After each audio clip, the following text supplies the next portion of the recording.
L'hypertension artérielle est une maladie qui ne cesse de faire des victimes au Togo. D'après les chiffres du ministère de la Santé, la proportion de ces cas recensés est passée de 19,27% à 27% en 2021. Ces statistiques concernent les populations de 15 à 64 ans et sont réalisées sur le quart de la population togolaise. Si l'hypertension artérielle semble prendre du terrain, n'oublions pas que plus de 80% des victimes d'accidents vasculaires cérébrales AVC sont hypertendues et qu'environ 6000 cas d'AVC sont recensés par an selon les experts de la santé. Parmi les facteurs qui augmentent le risque d'avoir une pression artérielle élevée figurent entre autres la consommation excessive d'alcool et du sel, le manque d'activité physique et surtout la surcharge pondérale ou l'obésité.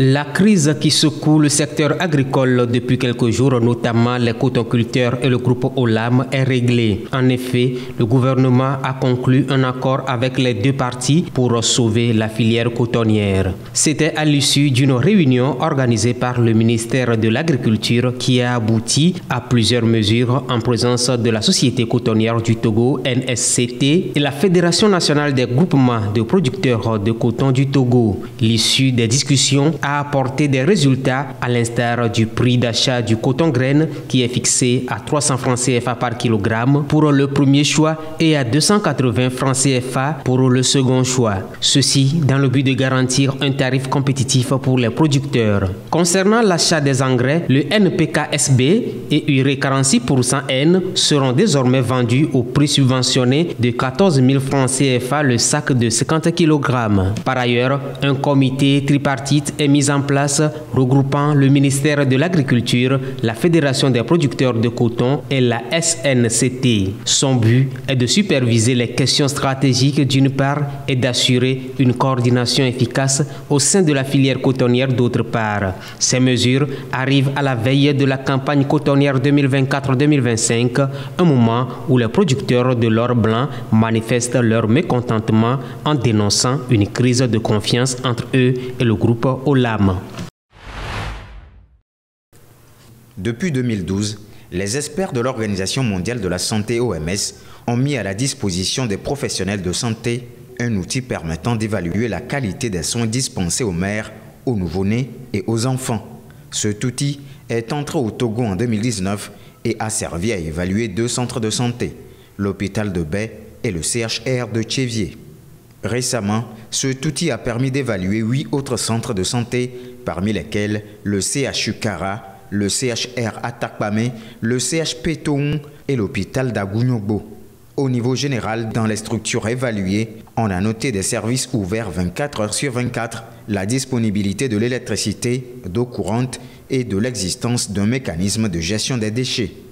Au niveau des soins maternels, ils sont globalement satisfaisants avec la mise en application des principes élémentaires.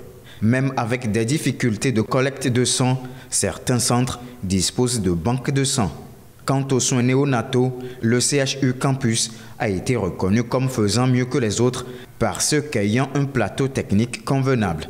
Parlant des soins pédiatriques, les cas graves dans les centres de santé évalués sont pris en charge immédiatement par des spécialistes en nutrition, en pneumonie et autres. Ainsi, le Togo compte évaluer les soins dans les centres de santé afin de définir les efforts à faire.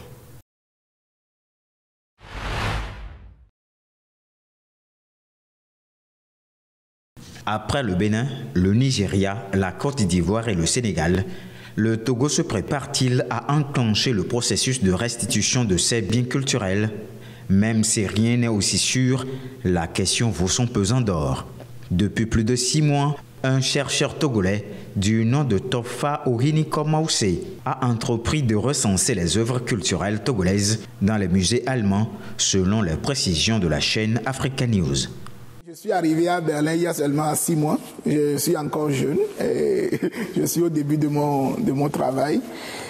Mais j'ai recensé déjà au moins, bon, les chiffres ne sont pas exacts, mais je sais que nous sommes au-delà de 1500 vers 2000 objets provenant de l'ancienne colonie du Togo.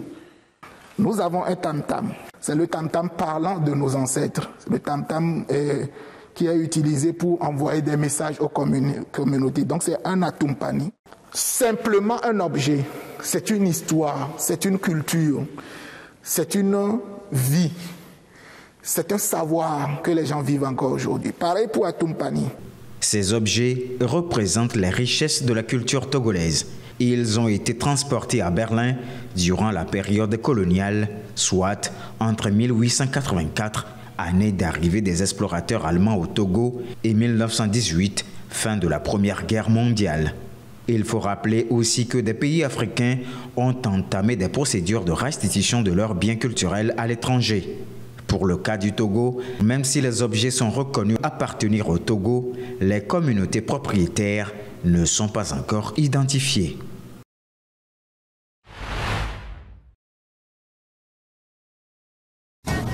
À l'approche de la fête de Tabaski, les principales rues de Niamey ont été envahies par les bois de chauffe.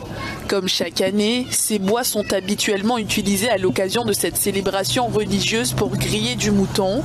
Lors de cette grande fête musulmane, plus de 50 000 tonnes de bois sont utilisées à Niamey en 24 heures. Nous, en tant que jeunes et activistes sur les questions de climat, nous nous sommes dit on ne peut pas se laisser bras croisés parce que cette coupe abusive n'a pas sans conséquence sur l'environnement. Donc il y a aussi la coupe abusive. Il y a l'avancée du désert. Si en même temps nous continuons cette consommation, le même rythme de consommation au fil du temps, les générations futures ne vont pas s'en sortir. C'est pourquoi nous voulons stopper. Depuis 2017, l'ONG Jeunes Volontaires pour l'Environnement s'active pour sensibiliser les Nigériens sur les conséquences de l'utilisation du bois sur l'environnement. Pour ce faire, l'organisation a lancé une campagne dénommée Tabaski Écolo. Elle distribue également des plantes de manguier, montrant aux habitants de la capitale l'avantage de planter un arbre. Aïssatou Sow est tombée sous le charme de l'opération. Déjà que c'est la fête de la Tabaski, chacun va égorger son mouton, donc je me dis qu'il faut planter un arbre pour remplacer d'ici Tabaski prochain et qu'on puisse aussi avoir, parce qu'il y a une coupe abusive des arbres, le désert avance, donc il faut que nous, la population, nous plantons assez d'arbres pour couvrir cette zone qui est en train d'être envahie par le désert. Depuis quelques années au Niger, des voix s'élèvent pour demander l'arrêt de l'utilisation abusive du bois lors de la fête de Tabaski. Des engins de terrassement démolissent des maisons et des entreprises dans la zone humide de Lubiji, près de la capitale Kampala. Les expulsions visent à restaurer les zones humides en Ouganda. Au moins une centaine de familles sont concernées.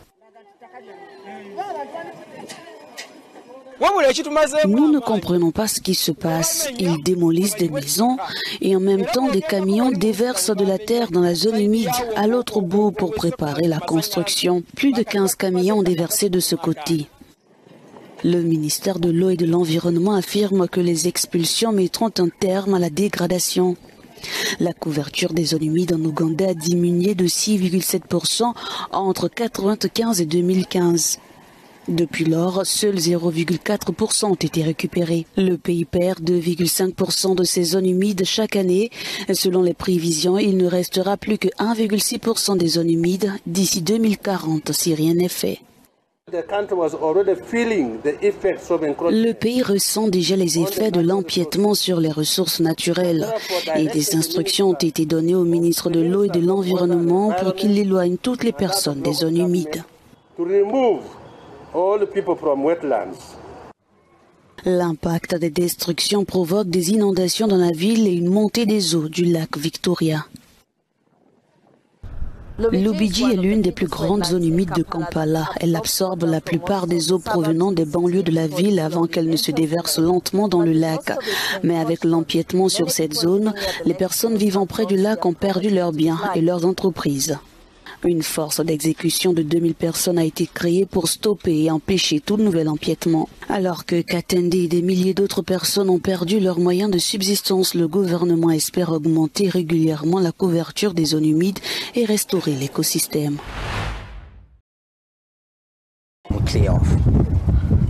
La police zimbabwéenne a procédé dimanche à l'arrestation de Jameson Timba.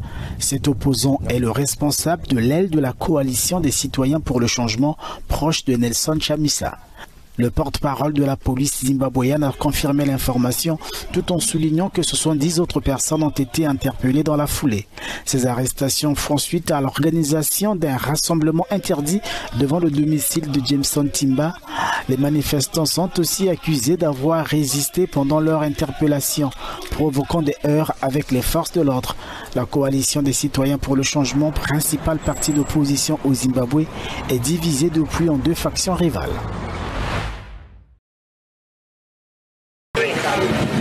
Ces 20 dernières années, les envois de fonds ont été multipliés par 5 pour atteindre 669 milliards de dollars. Mais il reste encore beaucoup à faire pour réduire les coûts de transaction et gestion financière. C'est le message martelé par le Fonds international de développement agricole qui célébrait le 16 juin la journée internationale des envois de fonds à la famille.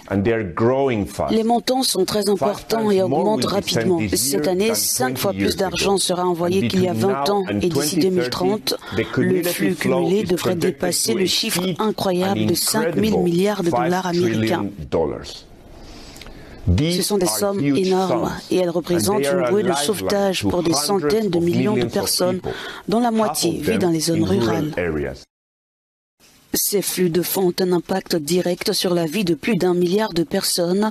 C'est le cas par exemple au Kenya où ces envois de fonds ont considérablement augmenté, atteignant le chiffre record de plus de 4 milliards de dollars en 2023, ce qui représente une croissance de 4%.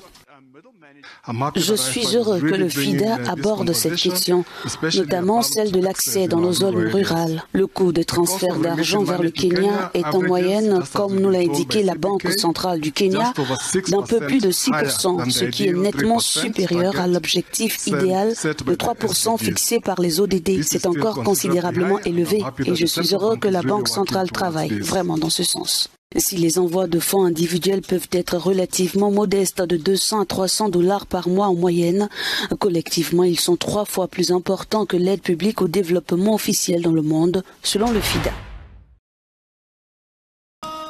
Ces fidèles musulmans jettent des cailloux pour symboliser la lapidation du diable. Sous une chaleur écrasante, près de 2 millions de pèlerins se sont rassemblés dimanche à Mina, près de la Mecque, pour la symbolique lapidation du diable. Ce rituel marque les derniers jours du Hajj, un pèlerinage annuel faisant partie d'un des 5 piliers de l'islam que tout musulman doit accomplir au moins une fois dans sa vie, s'il en a les moyens. Le Hajj de cette année a vu une participation record après les restrictions dues à la pandémie de Covid-19.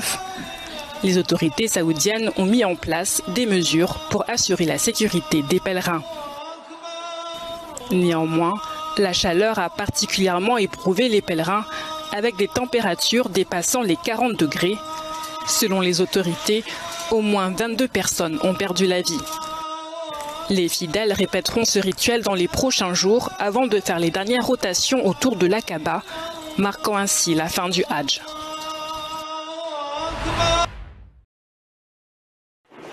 Ces 18 et 19 juin, Vladimir Poutine est attendu en Corée du Nord pour une visite d'État destinée à renforcer les liens avec un allié qui soutient la guerre de Moscou en Ukraine. Il s'agit de la première visite de Poutine en Corée du Nord depuis plus de 20 ans. À l'issue de cette rencontre, un accord de partenariat stratégique pourrait être signé entre ces deux pays.